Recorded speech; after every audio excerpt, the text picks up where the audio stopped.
I had to watch the story and the engine twice just to make sure I wasn't missing something subtle yet extremely brilliant.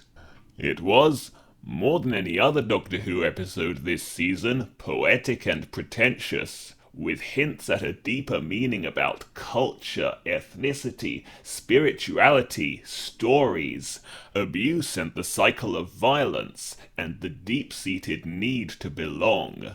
This, of course, is not a bad thing, as long as the meaning being hinted at is actually there. It's also like a poem in that I can't really tell the difference between a good poem and a bad poem, and this episode felt the same way, to be honest, and I suppose I can just evaluate it purely on its own terms as a Doctor Who episode, but that almost feels uncharitable to do so. It's like it completely falls to pieces on those terms, and yet it had the most distinct aesthetic of any Doctor Who episode, not just in the costumes and the set designs, but even the music was composed to sound distinctly African. Still by a white guy, might I add. The city of Lagos, or at least the part of it we can see, feels very friendly and inviting. It has rather the feel of a small town where you often meet familiar faces, and I have to believe this was done deliberately, rather than a perhaps more true-to-life depiction as a massive conurbation that's home to 20 million Nigerians. What? What do you mean that's not how you pronounce it?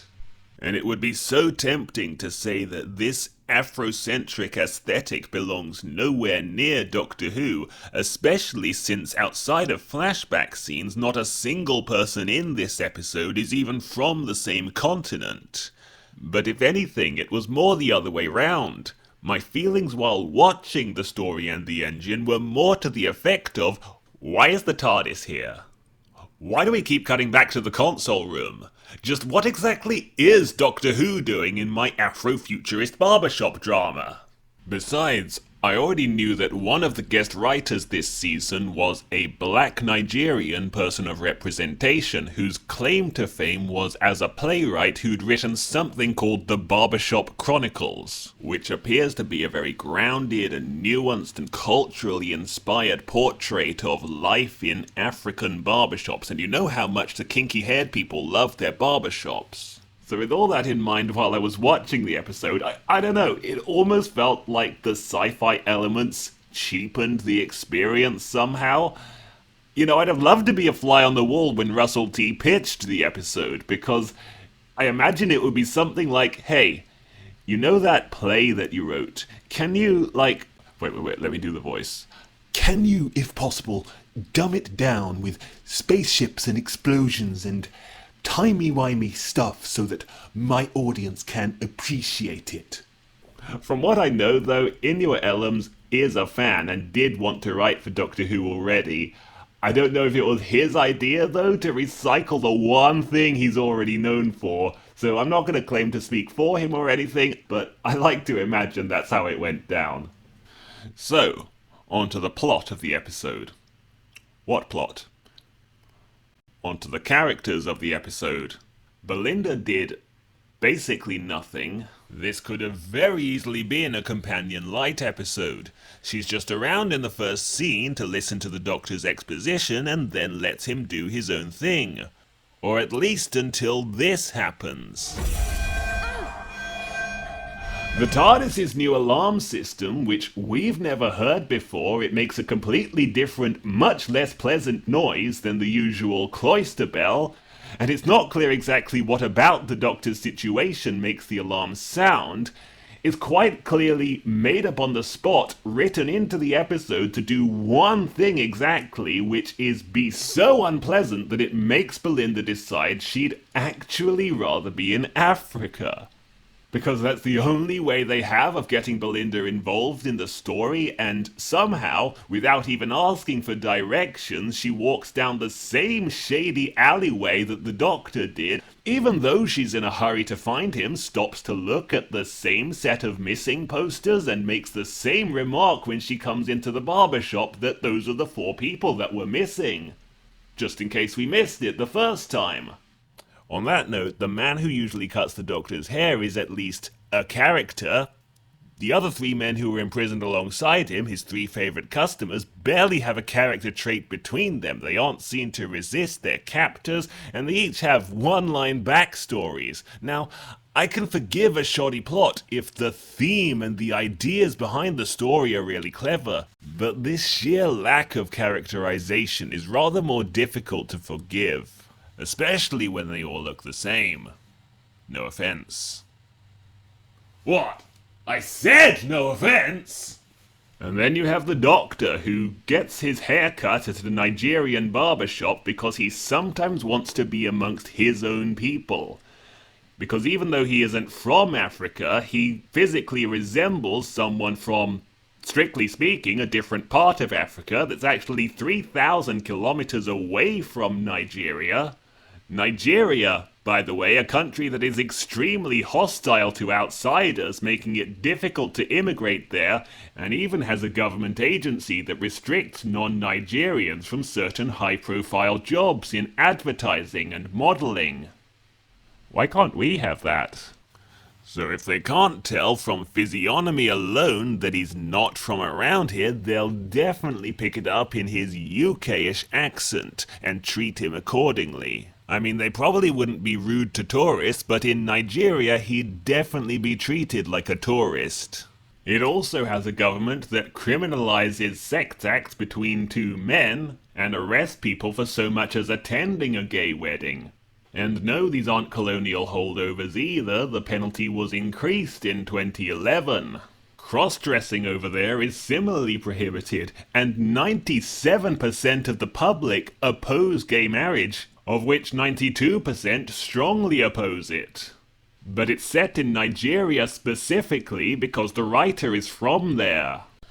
Now, when we see the barbershop in the pre-credits, there appears to be some kind of Afrofuturist tech that is powered by the stories people tell while having their hair cut. It even creates these neat little animations. The problem is, this whole setup is lovely and wholesome and does not work at all as the episode's main threat. It's explained later on that it actually has a sinister purpose, but nothing about this feels villainous. The Doctor's immediate reaction upon seeing a thing like this should be to think it's fun and whimsical, and not get annoyed that his guy isn't the one cutting hair today. I can't have been the only one who assumed at this point that the Doctor already knew about this, and that in his previous interactions with the shop, which we hadn't seen, so we were left to guess at this point, he willingly powered the storytelling device, animated his story, turned the light from red to green, and he was just going to come here again today and do the same thing. And that was going to be the framing device for the actual story of the episode. It could be part animated, part going into flashbacks. You could include some really authentically African stuff here, and you can have it so that parts of this story within a story really break Doctor Who continuity, but it's left ambiguous as to whether the Doctor's telling the truth or not, and ultimately the theme of the episode will be that the deeper meanings of stories matter more than whether they are actually literally true. And I really like that episode concept, and I think it's a shame Inua Ellams didn't use it. What we got instead was this convoluted mess about the man who installed the gods of storytelling into power by telling stories about them, deciding one day that immortality isn't good enough for him, he needs to claim their work as his own. He created this giant spider powered by a story engine disguised on the outside as one of many places where stories are told, all with the aim of destroying the gods that he'd once created. Because apparently we like the gods now, and the Doctor is totally drinking buddies with Dionysus, although like everything else in this episode, it happened off screen. Yeah, I don't think Inua Ellams quite got the memo that every god we've seen so far has been over-the-top levels of evil. Also, what is it with this actor in BBC shows that involve killing gods? But Black Lord Boreal is not alone in his quest for revenge. His accomplice is this black woman who is the daughter of one of the gods, and is not just black, but is also a woman. I bring this up because, of course, she is portrayed as a victim of her circumstances rather than as someone who chose to be evil, in contrast here with her male co-conspirator. Completely coincidentally, she's had past dealings with the Doctor, where it was mentioned at one point earlier in the episode she was forced to marry him. By her sexist, bigoted father, of course. Only it felt so much like a throwaway line the first time the Doctor mentioned this, so I did not remember it at all when it became relevant again. The Doctor only met her when he was Joe Martin, aka the Diversity Doctor. He's not even supposed to remember anything from that regeneration, but I can't exactly blame Inua Ellams for getting such a basic fact about the Doctor's life wrong, because it was established within the last 3 years or so of the show's canon, and most people had given up watching by that point. And of course, like every great female villain, she handily redeems herself by spreading a myth about how they braided escape maps onto slaves' heads, which the Doctor uses to escape through this maze here. Don't ask why, but there's a maze. And when he gets lost at one point, he just touches the hairstyle she gave him and finds out that there's a corner there. No, really, how would this work? How would this actually work? This is a complete myth. We're led to believe that it's actually true, that escaped slaves actually use this. There are no first-hand records to that effect.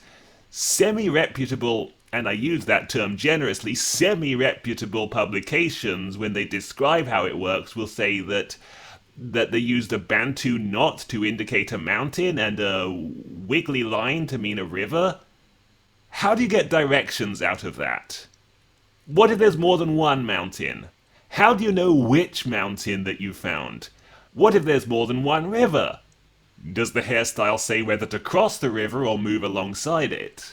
There's no usable information in a hairstyle like this, not least that you could explain to an illiterate slave, and by the time you've gone as far as to explain them how the hair code works, you might as well have just communicated the escape route verbally. Which they did through song, but don't let the truth get in the way of a nice wee was myth. I should mention as well while editing that a lot of the versions of this story also have the escaped slaves' cornrow hairstyles contain snacks for the journey. And doesn't that just sum it all up?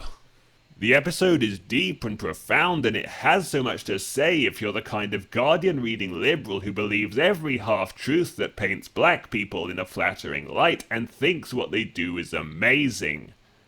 But at the end of the day, I still don't know how to feel about the story and the engine. Almost everything it tries to do, it does badly, but I appreciate it nonetheless for trying. It's a beautiful vision of what this show could look like in the hands of someone even less competent than the current showrunner. On a serious note, there is that little voice within every Doctor Who fan that wants it to be a completely different show from week to week. You never know what you're gonna get. It's the ultimate variety show, jumping from genre to genre. The only constant you get is the sense of adventure. And I know, it's the same voice that says Doctor Who is about change, and maybe it's worth listening to it every once in a while before we fully dismiss it. So perhaps the take-home message about the story and the engine is that while being so off the wall and nonsensical, not to mention how it's culturally worlds apart from any other Doctor Who episode I can remember, is perhaps the least like Doctor Who. And I mean it in a strange way. I actually mean it when I say there is nothing more Doctor Who than that. I don't ever slow up, no I don't take shit. I got no love for the fakeness. If you wanna play tough and wanna hate this, I'll always show up and make a statement. I don't ever slow up, no I don't take shit. I got no love for the fakeness. If you wanna play tough and wanna hate this, I'll always show up and make a statement.